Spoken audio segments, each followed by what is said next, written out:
نبی نے کبھی ذاتی کام کے لیے کسی سے کچھ نہیں کہا. حضور صلی اللہ علیہ وسلم اس قدر غیور انسان تھے، اس لیے کہ آپ کی سیرت کا یہ واقعہ بڑا عجیب ہے.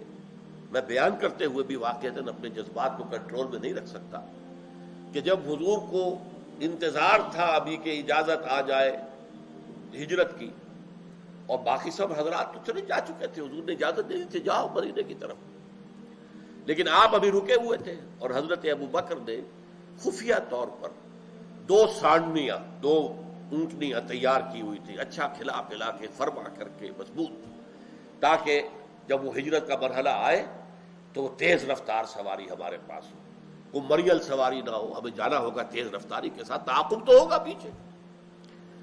تو جس روز حضور آئے ہیں دوپہر کے وقت، حضرت عائشہ فرماتی ہے کہ حضرت ہمارے والد جب پوچھتے تھے حضور سے کہ حضور اجازت آ گئی، آپ فرماتے ابھی نہیں آئی.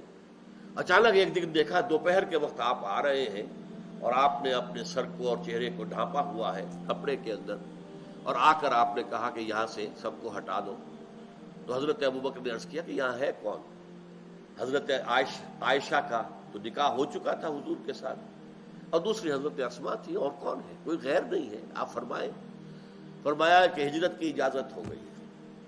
اب خوشی سے چہرہ دمک اٹھا حضرت ابوبکر کا، اور حضرت ابوبکر نے بڑے شوق سے یہ جیسے کہ شاباش ملنے کی امید ہو عرض کیا کہ حضور میں نے 2 اونٹنیاں سانڈنیاں تیار کی ہوئی ہیں، خوب کھلا پلا کر سیوا کر کے مضبوط توانا بنا رکھی. حضور ذرا رکے، فرمایا اچھا ٹھیک ہے، ایک میں استعمال کروں گا لیکن میں اس کی قیمت ادا کروں گا.